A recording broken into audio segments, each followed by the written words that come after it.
कल्पना कीजिए, सूरज धीरे धीरे क्षितिज की ओर झुक रहा है। आसमान लाल और सुनहरे रंगों से भर चुका है। नदी के किनारे लाखों दीप जल रहे हैं। हवा में गूंज रही है लोकगीतों की मधुर धुन। केलावा के पात पर उगेलन सूरज देव। और उसी समय हजारों महिलाएं और पुरुष कमर तक पानी में खड़े हैं। उनके हाथों में है बांस का सूप, जिसमें रखे हैं नारियल, गन्ना, केला और ठेकुआ। जैसे ही सूर्य धीरे धीरे क्षितिज में डूबता है, एक साथ हजारों आवाजें गूंजती हैं, छठी मैया की जय। ये दृश्य केवल एक त्योहार का नहीं है, ये है मानव अनुशासन, प्रकृति के प्रति कृतज्ञता और आध्यात्मिक तपस्या का अद्भुत संगम। छठ महापर्व दुनिया का एक ऐसा त्योहार जहां केवल उगते हुए सूर्य की ही नहीं बल्कि डूबते हुए सूर्य की भी पूजा की जाती है। लेकिन आखिर ऐसा क्यों लाखों लोग 36 घंटे तक बिना पानी के उपवास रखते हैं? क्यों हजारों सालों से लोग इस कठिन तपस्या को निभाते आ रहे हैं? क्या ये केवल आस्था है या इसके पीछे छिपा है कोई गहरा रहस्य?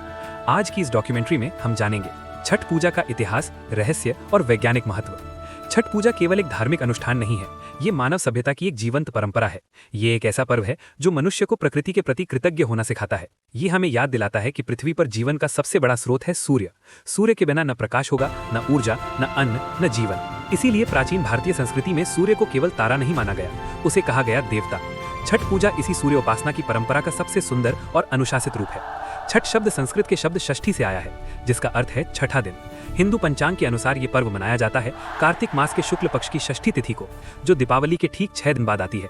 हालांकि बहुत कम लोग जानते हैं कि छठ साल में 2 बार मनाया जाता है, 1 कार्तिक छठ, 2 चैती छठ। लेकिन कार्तिक छठ को सबसे महत्वपूर्ण माना जाता है, इसीलिए इसे कहा जाता है छठ महापर्व। सूर्योपासना की परंपरा मानव सभ्यता जितनी ही पुरानी है। भारत के सबसे प्राचीन ग्रंथ ऋग्वेद में सूर्य की महिमा का विस्तृत वर्णन मिलता है। ऋग्वेद में कहा गया है, सूर्य आत्मा जगतस तथुष्वश्च, अर्थात सूर्य इस पूरे जगत की आत्मा है। ऋग्वेद के कई सूक्त सूर्य की स्तुति में लिखे गए हैं। इनमें सूर्य को बताया गया है ऊर्जा का स्रोत, आरोग्य का स्रोत और प्रकाश का स्रोत। इतिहासकारों के अनुसार सिंधु घाटी सभ्यता के दौरान भी सूर्य पूजा के प्रमाण मिलते हैं, जो लगभग 4000 साल पुराने हैं। इससे यह स्पष्ट होता है कि प्राचीन भारतीय समाज सूर्य को जीवन का केंद्र मानता था। छठ पूजा की एक महत्वपूर्ण कथा भगवान राम और माता सीता से जुड़ी है। जब भगवान राम ने लंका के राजा रावण का वध किया और अयोध्या लौटे, तब उन्हें लगा कि उन्होंने ब्रह्म हत्या का पाप किया है। इस पाप से मुक्ति पाने के लिए उन्होंने सूर्य देव की उपासना करने का निर्णय लिया। कहा जाता है कि बिहार के मुंगेर जिले में गंगा के किनारे स्थित एक विशाल शिला पर बैठकर माता सीता ने सूर्य देव को अर्घ्य दिया। इस शिला को आज भी कहा जाता है मन पत्थर। मुंगेर के सीताचरण मंदिर में आज भी माता सीता के पद चिन्ह मौजूद हैं और लाखों श्रद्धालु हर वर्ष वहां दर्शन करने आते हैं। स्थानीय मान्यता के अनुसार यहीं से छठ पूजा की वर्तमान परंपरा शुरू हुई। महाभारत में भी छठ पूजा से जुड़ी एक महत्वपूर्ण कथा मिलती है। ये कथा है सूर्यपुत्र कर्ण की। कर्ण जो अंग देश के राजा थे और आधुनिक बिहार के भागलपुर क्षेत्र से जुड़े माने जाते हैं, सूर्य देव के परम भक्त थे। कहा जाता है कि कर्ण प्रतिदिन कमर तक पानी में खड़े होकर घंटों सूर्य की उपासना करते थे और सूर्य को अर्घ्य देते थे। उनकी इसी सूर्य भक्ति ने उन्हें अद्भुत शक्ति और दानवीरता प्रदान की। आज छठ पूजा में जो जल में खड़े होकर अर्घ्य देने की परंपरा है, उसे कर्ण की इसी पूजा से जोड़ा जाता है। पुराणों में एक और कथा मिलती है राजा प्रियव्रत और उनकी पत्नी मालिनी की। राजा निःसंतान थे। बहुत वर्षों बाद उन्हें एक पुत्र प्राप्त हुआ, लेकिन वह मृत पैदा हुआ। राजा शोक में डूब गए। वह आत्महत्या करने जा रहे थे। तभी अचानक आकाश से एक दिव्य देवी प्रकट हुई।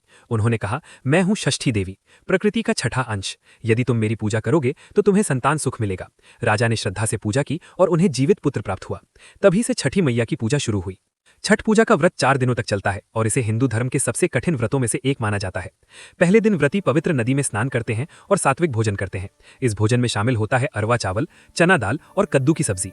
दूसरे दिन पूरा दिन निर्जला उपवास रखा जाता है। शाम को सूर्यास्त के बाद गुड़ की खीर, रोटी और केला छठी मैया को अर्पित किया जाता है। इसके बाद शुरू होता है 36 घंटे का कठिन निर्जला व्रत। तीसरे दिन डूबते सूर्य को अर्घ्य दिया जाता है। ये छठ पूजा का सबसे अद्भुत दृश्य होता है।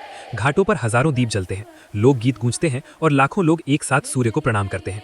अगली सुबह उगते सूर्य को अर्घ्य दिया जाता है और यहीं समाप्त होता है 36 घंटे का कठिन व्रत। छठ पूजा के पीछे गहरा वैज्ञानिक आधार भी है। सूर्योदय और सूर्यास्त के समय सूर्य की किरणें मानव शरीर के लिए अत्यंत लाभकारी होती हैं। इस समय यूवी किरणें कम और इंफ्रारेड किरणें अधिक होती हैं। जल में खड़े होकर सूर्य को देखने से मस्तिष्क की पीनियल और पिट्यूटरी ग्रंथियां सक्रिय होती हैं, जिससे तनाव कम होता है, नींद बेहतर होती है और शरीर में विटामिन डी का निर्माण बढ़ता है।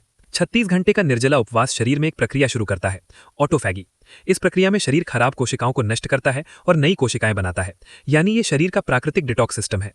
छठ पूजा की सबसे खास बात है, यहाँ किसी पंडित या पुरोहित की आवश्यकता नहीं होती। घाट पर अमीर, गरीब, उच्च जाति, निम्न जाति सब एक साथ खड़े होते हैं। ये पर्व समाज में समानता और भाईचारे का संदेश देता है। आज छठ पूजा बिहार और पूर्वांचल से निकलकर पूरी दुनिया में फैल चुकी है। दिल्ली, मुंबई, कोलकाता से लेकर अमेरिका, लंदन, मॉरिशस, फिजी तक जहाँ भी बिहार के लोग बसे हैं, वहाँ छठ मनाया जाता है। छठ पूजा हमें सिखाती है कि मनुष्य प्रकृति के बिना कुछ भी नहीं। ये पर्व हमें याद दिलाता है कि हम सूर्य के ऋणी हैं। डूबते सूर्य की पूजा हमें धैर्य सिखाती है, उगते सूर्य की पूजा हमें आशा देती है। और शायद यही कारण है कि छठ पूजा केवल एक त्योहार नहीं, बल्कि मानव सभ्यता की सबसे सुंदर परंपराओं में से एक है।